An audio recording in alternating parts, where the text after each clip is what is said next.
Today we have a special topic. How do we go that final percent to make sure we complete what we start? We are able to do all of the things that are in our power to finish. And I think it's so valuable in business to be able to complete the very best of our abilities, every single thing that we can, and how to eliminate that procrastination, how to focus on that accountability.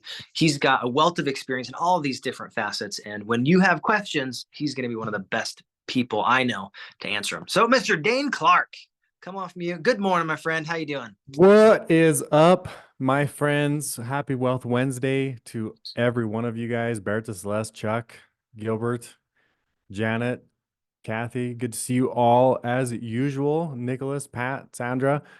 My favorite people on a Wednesday morning. Love to see you guys. And awesome to hear that story from you, Bruce. And I didn't know that you just went full time, but that is awesome.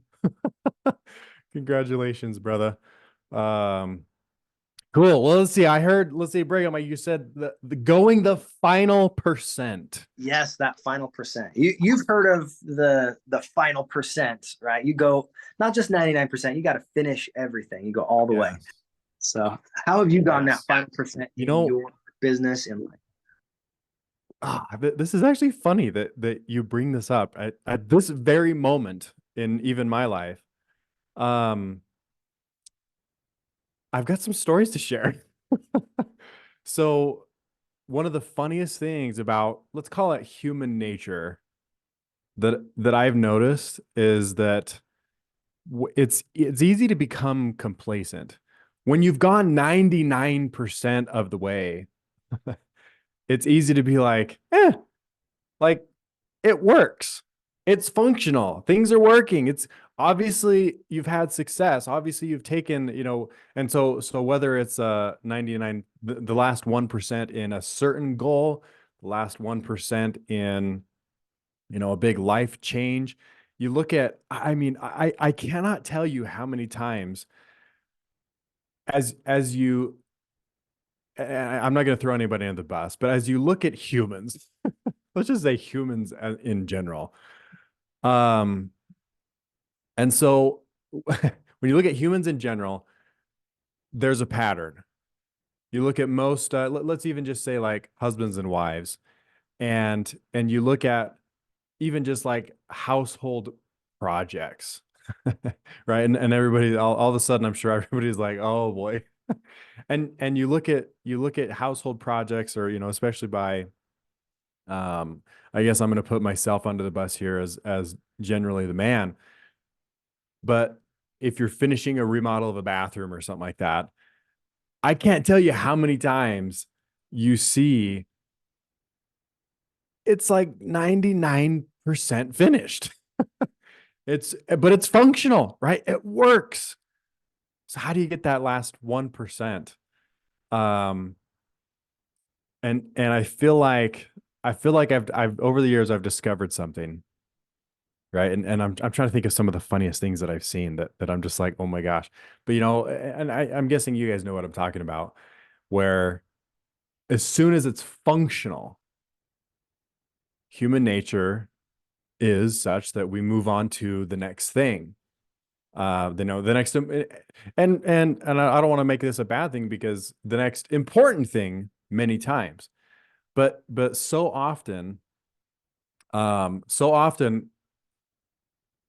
it just takes that little bit of effort to bring that final thing into full swing.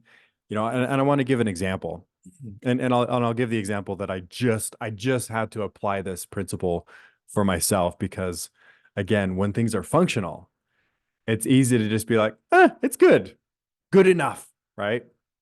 Um, but I remember when I was really getting off the ground and having more properties coming my way that I could submit offers to. And so all of a sudden I found myself like, hey, I've got the ability to write up X amount of offers every week or every couple of weeks, or however, whatever the interval was. And I remember thinking like, oh, I'm gonna get burnt out. because it's a lot of paperwork, right? Real estate, I've heard so many people argue both ways that, oh, real estate it's not a contract sport, it's a contact sport. I argue that it's both. Real estate is a, excuse me, real estate is a contact sport, but it is also a contract sport because as soon as you can get somebody to say yes, and even selling Renatus, this applies. As soon as you get somebody to say, yes, I like this. I like the idea. This makes sense. Let's do this. It becomes a contract sport. And people need to sign stuff and money needs to transfer. And so going that last, that final step of, you gotta get into the contract stuff. Anyway, so it becomes a paperwork. I don't know. I don't want to call it a nightmare because it is what it is, right? Reality is what it is. But it turns into a lot of paperwork. And so I remember when things really started picking up, all of a sudden I'm like, man, I can write a few offers on a regular basis. And after, anybody here that by show of hands, even if you want, that's written up an offer. I mean, how much work that is. That's a lot of work. It's a lot of paperwork, especially when a real estate deal, when you add seller financing or any other kind of addendums, uh, all kinds of stuff. It is paperwork, lease options, you name it. I mean, down to bare bones tenant, fix and flip. Oh, paperwork. And so I remember having that feeling that's like, I'm going to get burnt out of doing this. And so I had the idea previously, and at this point in my life, I had the idea that I wanted to figure out a way to automate my offerings, if you will, or my offers, my paperwork portion. I wanted to automate the paperwork portion one way or another. Um, and because at the time, the best system, I should say, the best system I could come up with. In fact, I bet you I have some templates I could share with you guys. Um, oh shoot, Brigham, are you able to allow me to share my screen by chance? Um, I know you said that you've got something to do for the next 10 minutes, but if you are available, let me know if I can share my screen. But anyway, but until then, I'll just tell you guys. The best thing I could come up with at that time was I'm going to take an offer, a real estate purchase contract, and I'm going to fill everything out that I do the same every single time. In other words, I'm going to pre-sign it. I'm going to pre-initial it. I'm going to pre-check the boxes that I most often check. Due diligence, no appraisal needed, no financing needed, settlement deadline, and I would pre-fill settlement deadline 7 days from the date of acceptance. Due diligence deadline 6 days from the day of due diligence, or sorry, from the day of acceptance. Things like that I could fill in every single one. And so to me, like that was the best thing at the time that I could come up with. Let's call it that for automation, right? Systems, so that I could crank offers out faster than just doing it from scratch every single time. But then I had this idea that I wanted to create a button that I can just push said button and it generates all the rest of the stuff. The names, the addresses, the dates, the dollar amounts, all of the other stuff that I still had to fill in manually. And again, anybody that's filled in an offer, I mean, especially in Utah, I mean, you have to date every single page. You have to sign or sorry, I would pre-fill the signing, and the initials. But if you have an addendum, you have to put in dates, addresses, um, what do they call that? The ID, the not the ID, yeah, parcel ID number on each of the different documents. And so there's still plenty that you have to do over and over and over again. And there was a moment that I was like, my current system is functional, but I want, and I had the idea of creating this automation. Um, and so, um, let's see, did he give me access to share my screen? No. Anyway, I had the idea of the automation. But because it was functional, I didn't do anything for, I don't know if I want to say years, at least months. And there came a time where it was like, okay, here's what we're going to do to force myself to go, let's call it that last 1%. And I told myself, oh, cool. Thank you. He says I can share my screen now. So here's an example. Let's see, share. Oh man, if I share the whole big screen, it's not going to be, actually, I've got an idea. If I share, let's see, let's do this window finder. And if I just make this big, Right. Yeah. and let's see, Oh, I grabbed the wrong key. let's see who came off of mute. Let's see. Whoops. Sorry. All right, my favorite friend. Okay, so let's see, templates. Let's do investor Repsy. Here we are. So if you can see this, let's see if I can move that so it's right in the window. I pre-filled in, my company's name is Daine. I've got a Series LLC. I've checked the box here that, this is going to be different every time because different dollar amounts. Sale of property is not. So I've checked that. I've got it. I've got my signature there. And so this was like the best automation that I could come up with at the time. And it worked, right? This saved me arguably a lot of time to that point.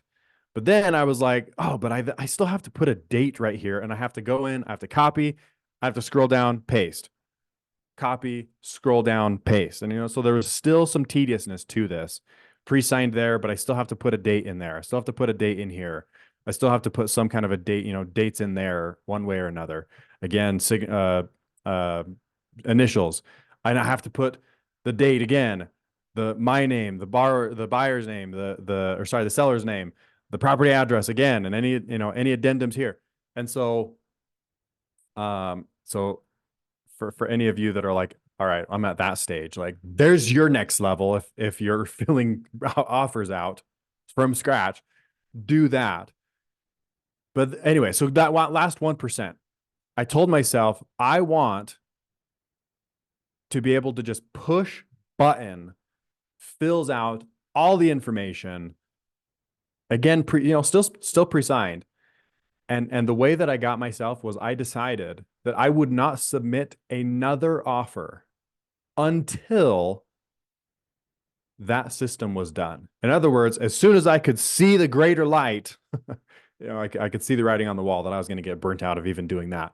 As soon as I could see that greater light, I was like, okay, I will not act in the old way again.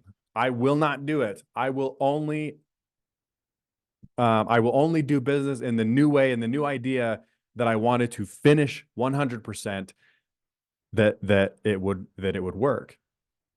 And I'll tell you, that got me out of bed, stayed up late because all of a sudden I had an offer to put in, to submit. And I was like, crap, crunch time, just like when we were in school and you're crunching for the test tomorrow or the let's say the big assignment that's due tomorrow, the project or whatever. And all of a sudden human nature is such that you're staying up late, you're getting up early, you're sacrificing, I don't know, breakfast, lunch, or dinner, whatever, all three of them, and you get it done. Most of the time in human nature, that's when people are like at their peak, even in creative. And so I was like, okay, how do I create that scenario? Right. Because we've already talked about this before, that let's see, what's the saying? The highest form of motivation is obligation. And so how do you do it? How do you force yourself to obligate yourself to something? You tell yourself, well, not happening unless I finish said thing. And so for me in this example, it was, I will not submit another offer again, everybody make sure that you place yourself wherever you are into the last thing I want anybody to get from this is like, oh crap, I need to go make automated offers. No, that's not what I'm saying. Whatever it is that is that next thing for you, you need to decide, I will not do that thing in my old way. I will only do this new way, or, in other words, let's call it the finishing the last 1%. All of a sudden you decide it's not functional as it is.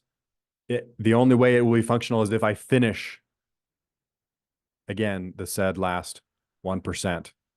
And finish I did, because all of a sudden I would commit to other people. Yes, I will submit an offer. And I was like, crap, my automated system is not done. And so therefore I need to wake up extra early and get this finished. I need to stay up extra late and get this finished until, again, we see that principle, the principle of until it's done. And I've had to use this multiple times in my own life, where, again, things are functional and it works, but holy cow, it could be better if only I were to finish, right? And so this actually just happened last, was it last week? Yeah, we're February 7th. So yeah, this was just last week.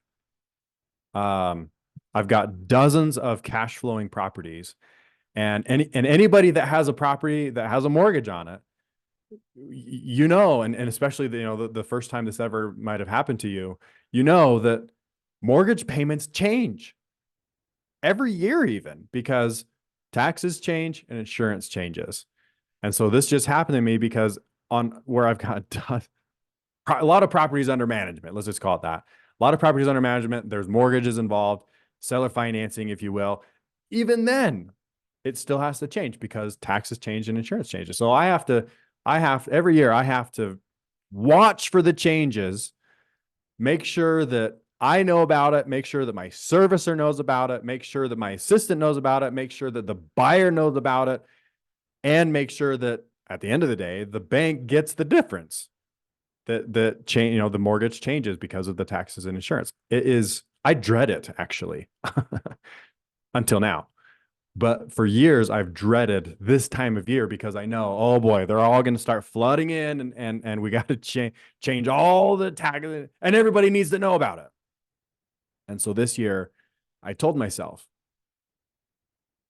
I will not send any of because I used to just do it all manually. I would go in and I'd get all the information, I'd be typing it out, and I'd manually email to people and manually email to the other people that need to know, and it's like doing taxes almost. we already have to do that, and I don't want to add more. It's a project, especially as we've accumulated more and more property.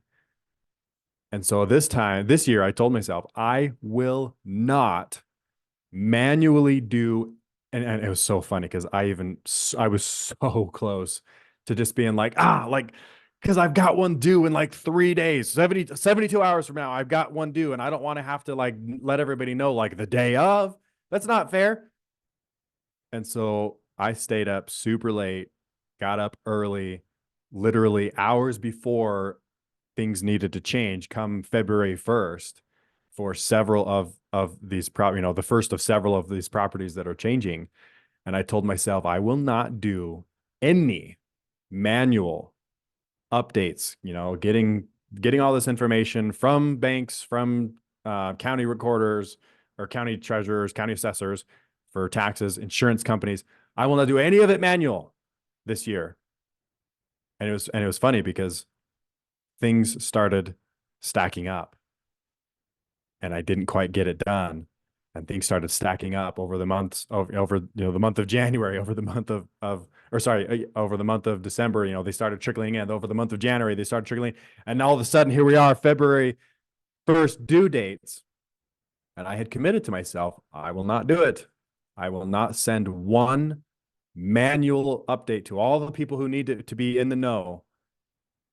This year, it will only be automated system. That again, I have the idea of how to do it. And I'm proud to say that this year, everything so far has been sent 100% in our automated system. I finished that 1% finish line to where now, in fact, here, I'll show you guys. For some people that you're not going to, this won't make sense to some, but you know what? Just, I guess, take my word for it. But in this new contract for deed system that I'm building, again, it looks like crap. It's not pretty, but all my assistant has to do is get this, we call it the new tax, the new insurance. All my assistant has to do is punch a number into this field, and it will erase these 4 fields here. I put this in so I didn't accidentally send this to everybody. But all she has to do is punch in a number right there, make sure that these are empty, and it creates automatically the, adjust the payments for everybody, adjust everything. And it emails it to everybody that needs to know at the end of the day. And so here, let's see if I share, and that's it. All she has to do is punch in a number right there. Done. Emails everybody, adjusts all the math that it needs to change of where money's going and who it's going to and when. And then let's see if I share, let's see, where's my mail? And they should all be very, very simple. Let's see, 1277 was one that we sent out. Escrow changes. No, that's not one of the newest ones. Let's see.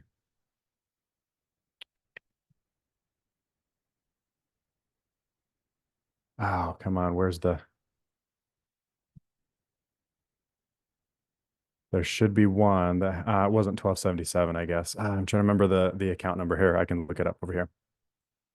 We sent one for City.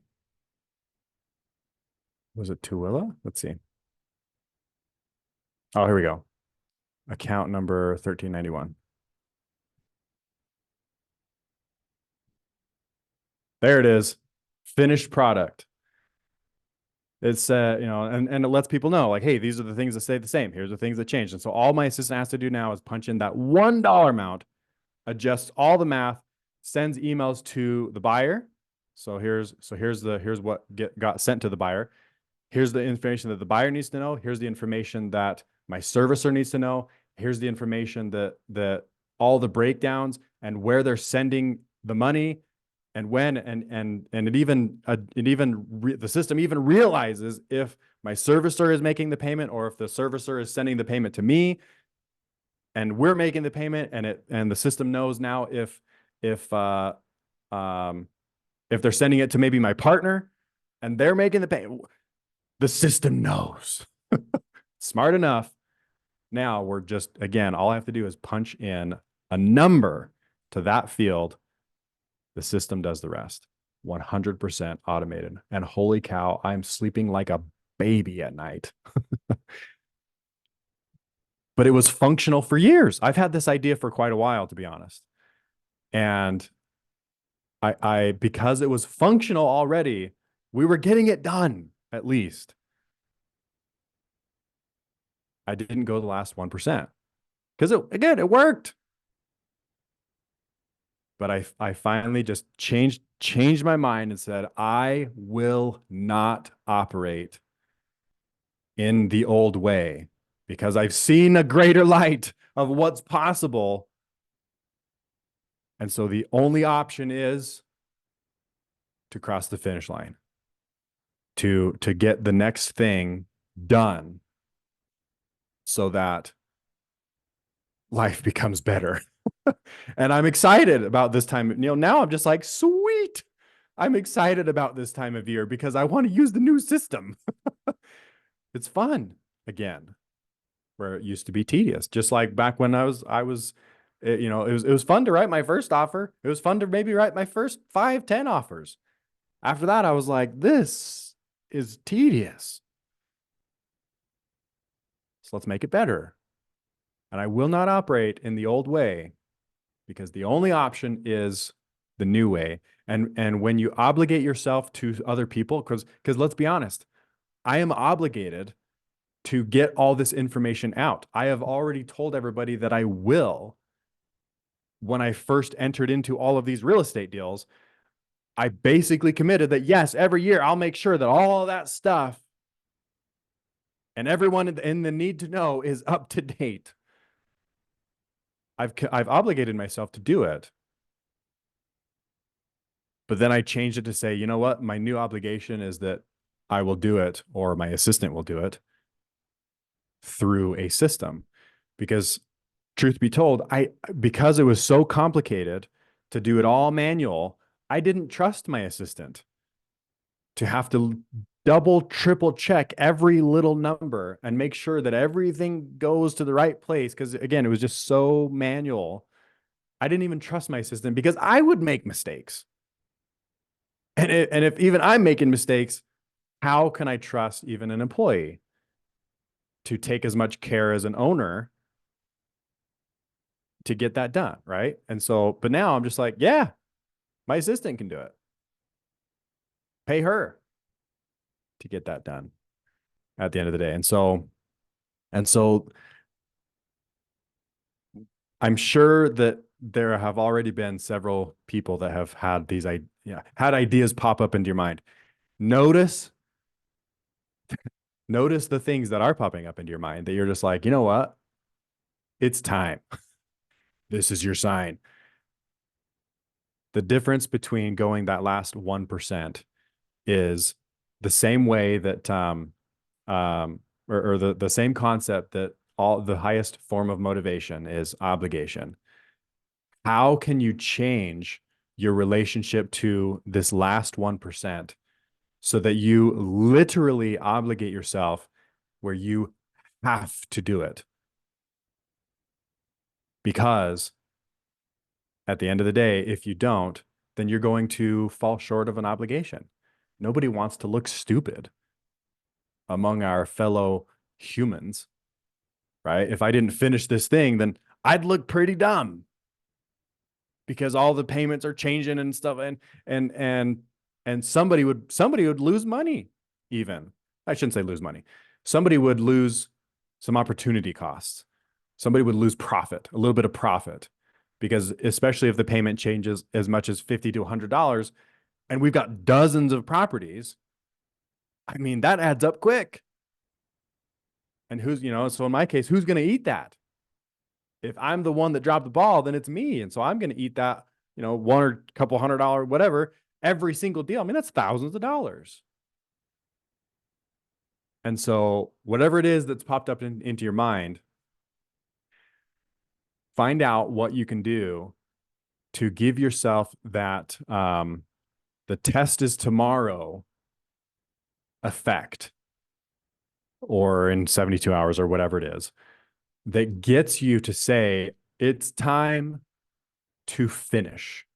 It's time to make this the priority. It's time to say, you know what, I will work until, and if that means early mornings, late nights, whatever it is, because you're striving for a better life, better quality of life, or typically that's what goals entail, is it's going to make your life better one way or another. Money, time, spirituality. I mean, you name it.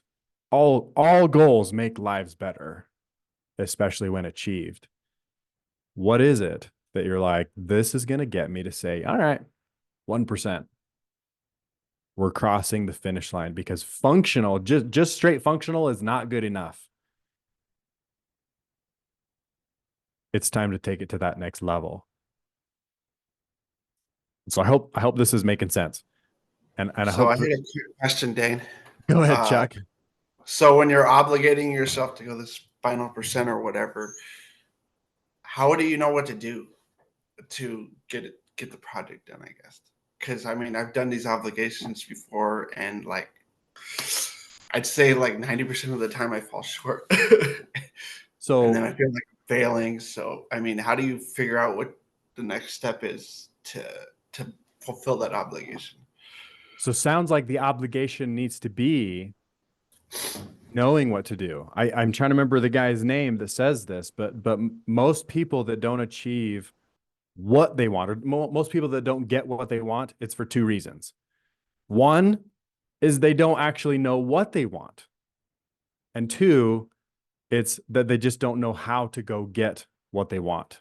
If somebody knows who said that, I think it was, God, what's his name? Anyway, doesn't matter. Somebody said it, and I believe it. So most people, again, to reiterate, most people don't get what they want because one, they don't know what they want, and two is they don't know how to go get what they want. And so in your case, in one way or the other, if you're like, okay, well, maybe I don't know what I want, or maybe you do know what you want and you just don't know how to get it, that's the next step to find out.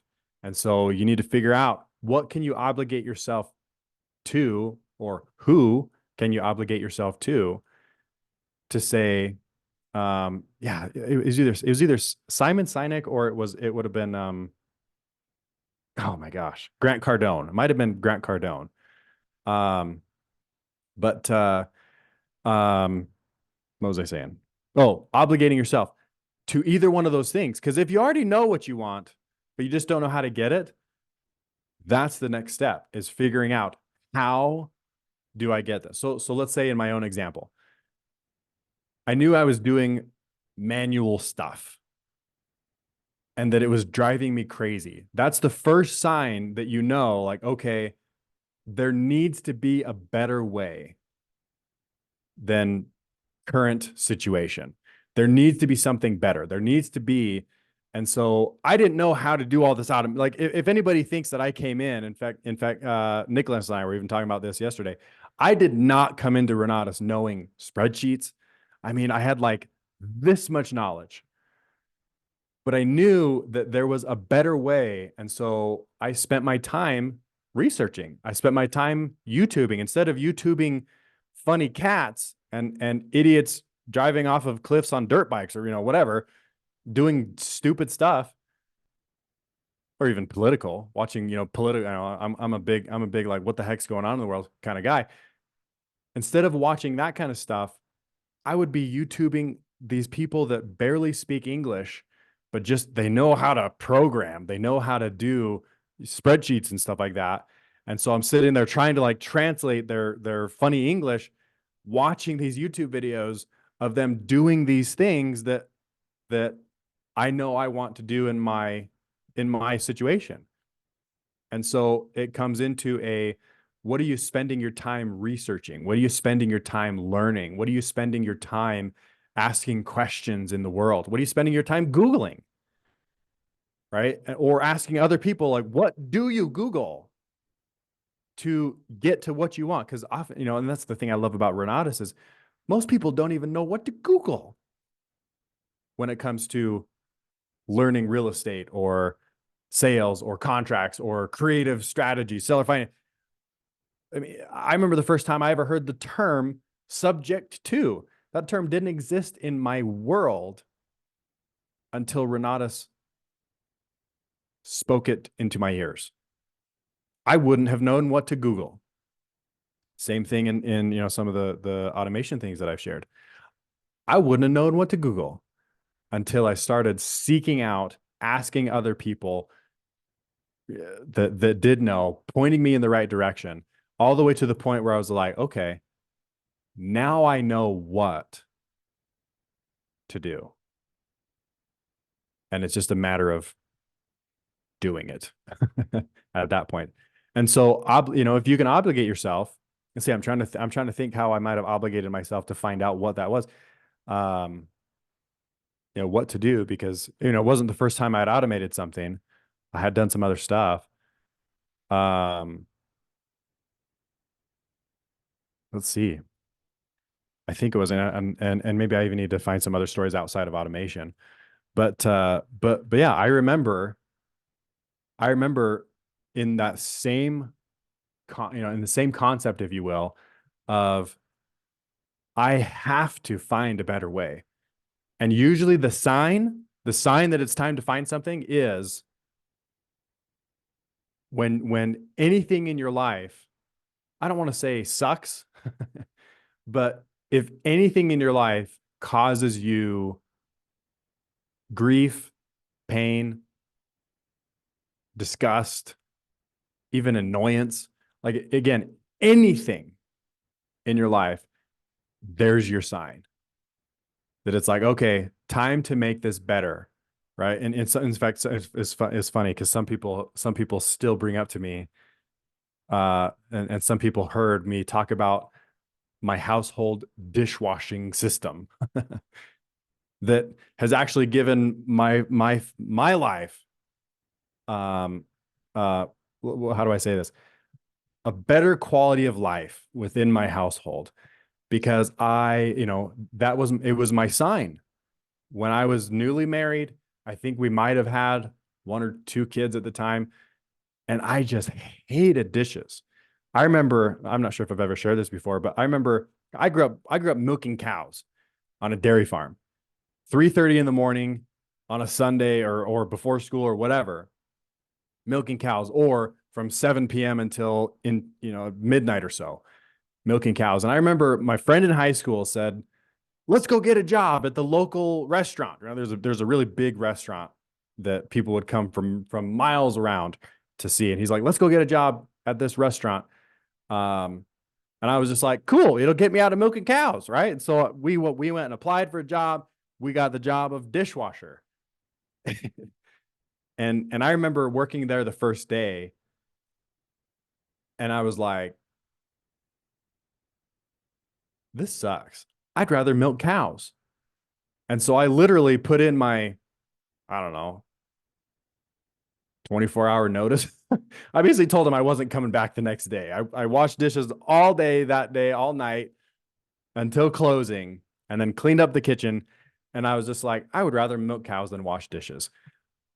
And so I'm one of those people that even in my own house, like, sure, doing it in my own house, but doing it for other people and everyone, anyway, you guys have been to restaurants. You guys know what it looks like when the table's all finished and the busboy or bus scout comes and gets.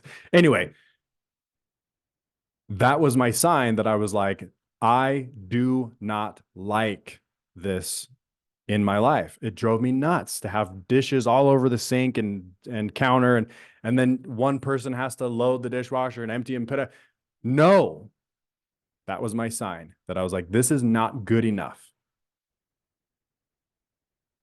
And so set out to say, all right, if it's not good enough, what am I going to do that's better?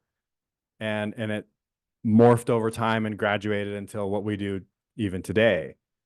That and at first it was in fact, I probably shared this, we rarely ran the dishwasher, but now when we have 6 people in our family, and so we still have that template dishwasher system that my wife and I have put together, but we run the dishwasher several times a day now. But there's still the template. We just never empty the dishwasher.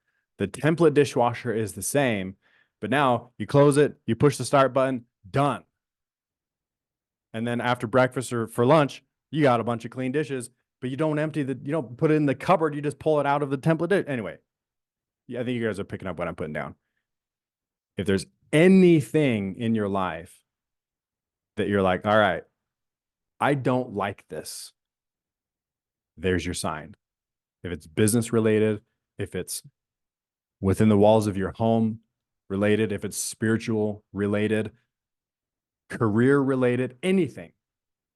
If there's anything that you can point to and say, I know what, I don't like this. It is time to find out what is next in that system, in that process, in that anything. Right. And so Chuck, tell me if this is helping. Because in that process, when you say to yourself, you are setting out, you're setting sail, we are going to find the better way. It's interesting because now you enter the world differently. You get out of bed differently. You show up in every interaction that you have with other humans differently. And all of a sudden you start hearing the way people talk differently. And all the way to the point where that you're searching when you just know it when you see it. Right. Some of you guys have heard me tell the story about my wife and I love backcountry, off-road, go where no man has gone. And so we've owned dirt bikes, four-wheelers, side-by-side snowmobiles, the Ford Raptor, the crazy Jeep truck. And then we had 4 kids. And I remember feeling, if I'm understanding what Chuck is expressing, I remember feeling that feeling of, I don't know what I'm going to do so that we can still keep this hobby and have 4 children, 6 people, right? They don't make 6-seaters, 6-seater Jeeps or Jeep trucks or anything that's crazy off-road capable. I mean, you can get like a Chevy Tahoe off-road edition, but let's face it, where are you going to go with that? Like a dirt road? Sorry if anybody owns a Chevy Tahoe, but you can hit a dirt road with that. Maybe have a couple of like rocks like this big or whatever. And all of a sudden I talked differently. People that showed up in my life and I had conversations until I saw it. And there was one gentleman that I was talking to just in passing, and I shared my goal, and he's like, I know a guy that you need to meet that meant, that led to another guy that led to another guy. And then bam, we bought that Ford Bronco Raptor.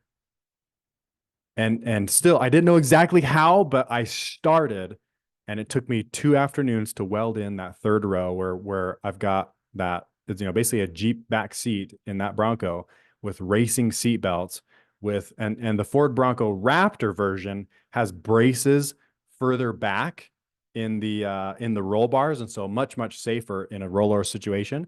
And so it was almost as if Ford had literally made the Bronco for me to put a third row in, and with all the safety, galore, that with the 5-point harnesses so that, the kids don't roll back. Anyway, whole 9 yards. I knew it the moment I saw it. And I had that goal for, well, let's see. Our 4th child is now 1 year old. And so we knew about the 4th child 1 year, 9 months ago, essentially. And so I've had this goal for 1 year, 9 months. And I had no idea how I was going to do it.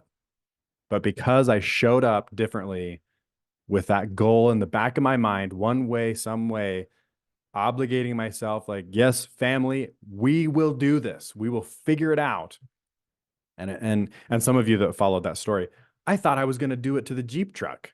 I thought I was going to put a thing on the back of that, a shell on the back of that, and I was going to like blow the back window out, and I was going to blow the front window out of the truck shell. And so the kids would have to like climb through basically an empty window hole I thought that's how it was going to work. But for some reason, I couldn't take action on it.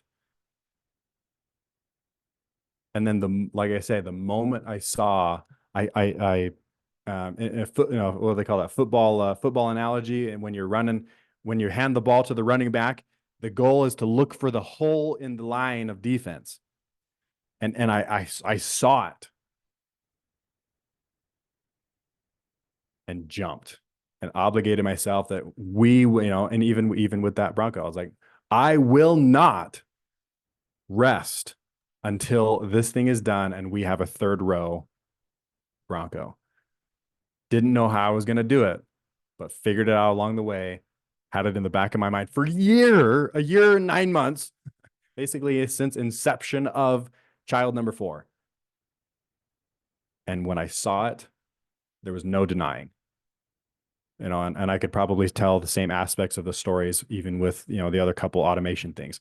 And so, Chuck, I hope this is making sense. And for somebody else, I'm sure that was for you.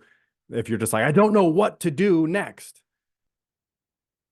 you will know it when you see it. The very fact that you want it, notice that you intentionally show up differently in every conversation that you have, even with yourself. The conversation that you have, because what's that guy's name? Alan Watts says that all humans think compulsively. We have nothing else to think about except thoughts. We are always talking to ourselves in our own heads. And so the conversations that you have with yourself, you show up differently. which then leads to the conversations that you have with others. You show up differently, and you will know it when you see it, whether it takes days, weeks, months, years, doesn't matter. I guess it does depend on how big the goal is and where you're coming from and where you're trying to go to. If that gap is further, then it takes longer. Where you're coming from and where you're trying to go to. If that is a big stretch, then sure, it might take longer. But if it's a smaller stretch, maybe one conversation with somebody that points you in the right direction, and bam, you know what to do. And it's time to get up early, stay up late. It's time to work until it's done. So anyway, I hope this is making sense. But let me check comments. All right, let's see. Oh, thank you guys. Appreciate the love.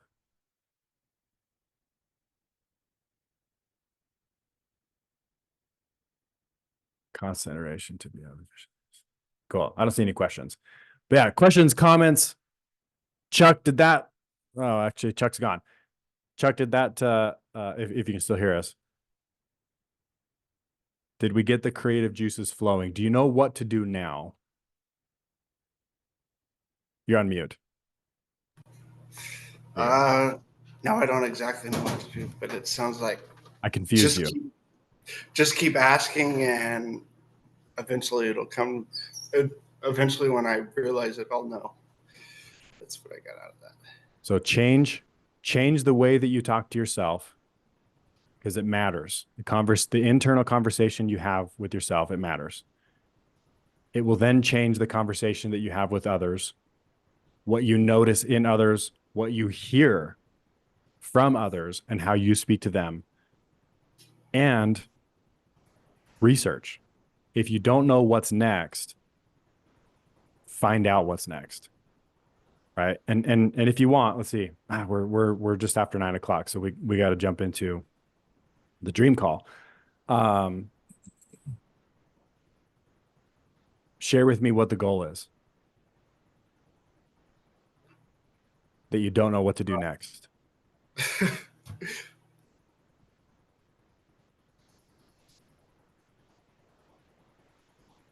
The goal, so I don't know which goal to share, because I have like so many goals that I'm working on. Well, I was only working on one goal, and then things what was the one thing, as I was talking, I spurred thoughts, obviously, because you shared them. What was the one thing that caused you to say what you said when you said, what if you don't know what to do?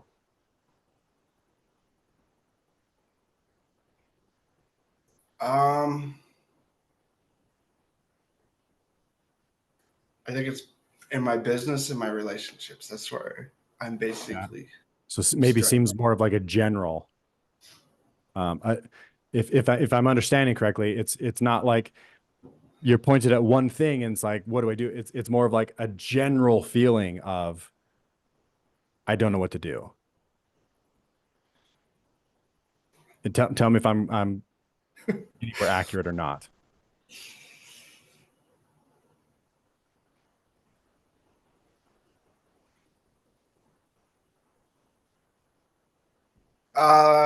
Yeah, because it just seems like everything's falling apart, and I'm just trying to figure out what the next step is, but I can't see anything. So it sounds to me that it is the conversation with self. Because if it's a general feeling, right? Because it's one thing to say, like, I know exactly what I want. Let's use, I don't know, let's use the Broncos situation. I know exactly what I want. I want a third row vehicle, that crazy off road that we can jump. But I didn't know how to get it. Right? That's a different situation than more of just like, I just don't know what to do. Period. Right? Does that make sense? And so two things that I'll suggest. One, I remember hearing from on a religious front somewhere, somebody said to me sometime in my life, I could not tell you who, but they said, when you pray, you get, and when you pray generally, you get general answers. But when you pray specifically, you get specific answers. The same thing happens with goals. If you have general goals, I want to flip a house. I want to do a wholesale. I want to make $100,000 in a year. When you have a general goal, typically it's harder to, because you get general, that's not as effective. Let's just say that. But when you get down to specifics, and you can create, you know, just like in the religious analogy, when you have specific prayers, you get specific answers. The more specific you can make a goal, the higher likelihood you are to get it. And so one item that I'm gonna tell you is, well, let me ask, do you have any written goals in your handwriting, not on a screen, not on a digital, anything? Do you have any handwritten on paper, pen to paper, not a pencil? Pencils can be erased. Pen. Do you have any goals written in pen anywhere within the walls of your home? Yeah, I do. So take those and make them one step more specific. That's it, right? There's that 1%. Take whatever goal, pick one. Take that goal and make it more specific somehow, somewhere, whether you have to scratch it and rewrite it or whether you add to the beginning or add to the end, somehow make it more specific. Does that make sense? Yeah. Because all of a sudden, when you put more time and effort into the goal itself, you're going to get some kind of revelation. You're going to get some kind of ideas. You're going to get some kind of name that pops them into your head to talk to about said goal. I promise you this will happen as you take the time to do this. Okay. So one step more specific. Pick any goal. I don't care if you do it to all of them, but bare minimum, do it to one of them. Fair enough? Yeah, that's fair. More specific. Next thing is work on the conversation that you have with yourself. Because that's the one that never stops, but it is also the one that matters most. The conversation that you have with yourself, in my opinion, will make or break your life. And so I'm guessing that you know what I mean by this. The internal dialogue. But commit to yourself that you will talk as nice to yourself as you talk to me, right? I can tell you're a very polite person, but just make sure that you are giving yourself the same politeness in your own internal conversations, in your own internal thoughts, if that makes sense. Fair enough? Yeah, that makes sense. Cool. All right. Return and report. I will see you next week. All right. All right. Let's talk some real estate. Tamara. Let's see. I'm trying to think. Let me check comments. Does anybody have? Chuck, you might have too many goals. Is what Sandra says. Go ahead, Tamara. Good morning, everyone. This is actually a very easy one, Daine. Oh man, you don't have a doozy for me? I mean, I could go down a rabbit hole, but I'll keep it simple today. So my lake house project is pretty much done right now. I'm in full staging mode and getting it ready for Airbnb. But I found that like four or five of my electrical units upstairs are not working. So my question is, it's my contractor's responsibility to come back and fix that, correct? That put them all in? I mean, I guess it depends on your agreement with them. But yeah, if he was paid to do that job, then I mean, he should. When you say it depends on the agreement, like, can you make an agreement that says in the contract that anything that's, oh, you can, dang it, I gotta get better with these. I gotta get tighter with these contracts. Like that says like they're responsible for things, that anything that comes up in the that might come about that's not done right or something in a time frame. Oh wait, I think I now understand a little better what you're saying, because he's like done, supposedly he's done and paid, Right. and it was just never caught that he wasn't actually done. He thought he was done, you thought he was done, he got paid, and then you're like, oh shoot, wasn't Yeah, I done. guess that was like, this is the last thing I checked. Like I didn't check them. The other ones were all working, and these are the only ones that aren't.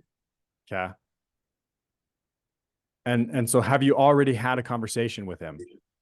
Yeah, it's been through text. It's his subcontractor that put them in, so we haven't been able to get a hold of him. So typically he would come back the way he had to come back the other day and put some extra installation in, which I didn't even know he was going to do. So I don't think there's going to be a problem with him coming back. We just haven't been able to get a hold of the subcontractors, and this is going to be an Airbnb by no later than Monday. So I just I'm concerned that there, I just need to get the outlets working before then. So and he's been paid. Yes. Okay, so the leverage is definitely not in your favor at that point.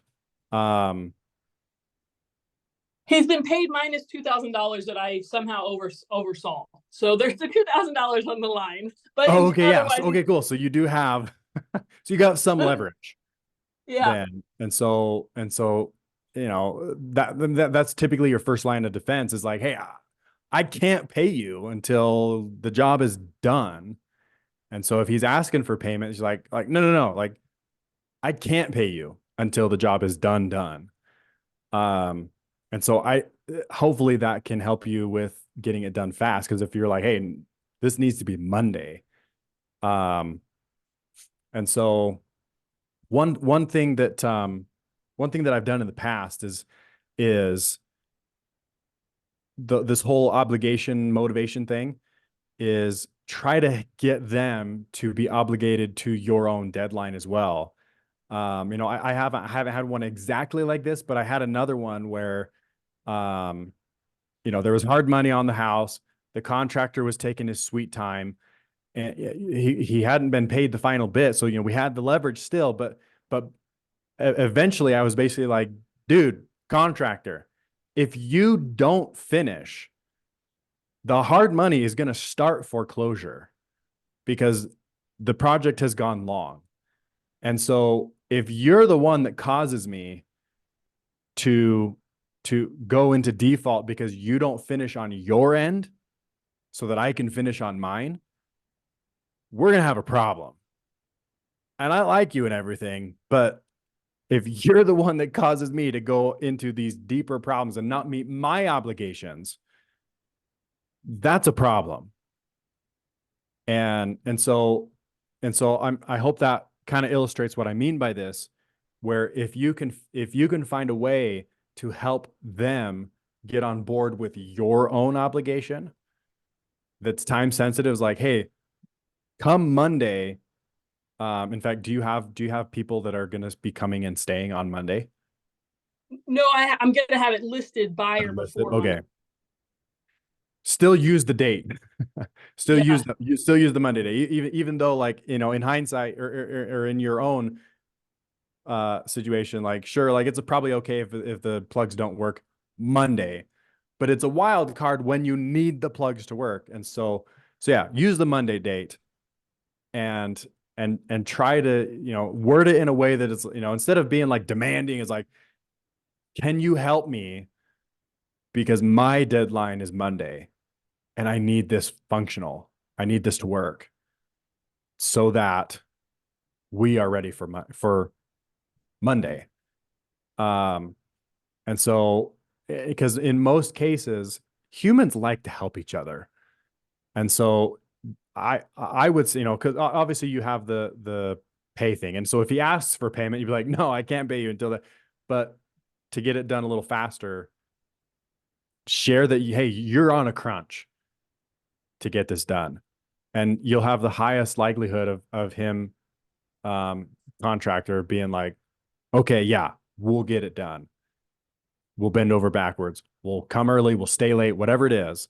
Let's call it that effect of cramming for the test effect. In fact, I'm not sure if you were there for that part of before the top of the hour. But that effect of cramming for the test, create that obligation because you already have it. Get him on board to have that obligation with you. I hope that helps. That makes sense.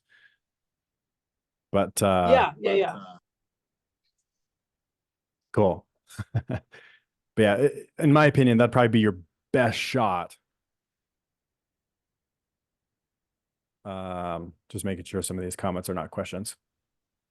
Oh, Pat says, Tamara, is there a warranty with the contractor? I mean, I don't know if I'd go to that extent yet. Try to just, basically play on his, are you as good as your word strings kind of thing, basically his integrity, put his integrity on the line and in a way, not like blatantly, but indirectly put his integrity on the line. Hey, I need this. I'm on a crunch. Can you help me meet the crunch? Make the crunch, whatever. But yeah, whew. And also, I guess, lesson for all of us. The pay thing, sure. I'm so relieved to hear that you didn't pay him until it's done. But more reason that I see people go wrong in the contracting world is that inspection and pay relationship.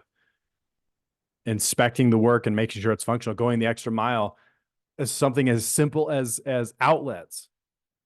Checking the outlets, bringing your phone charger in and making sure that your phone charges instead of, even if you don't have the outlet detector thing or whatever. But the inspection before you cut a check.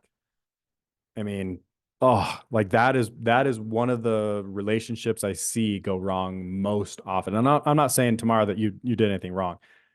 This is just for everybody on the call.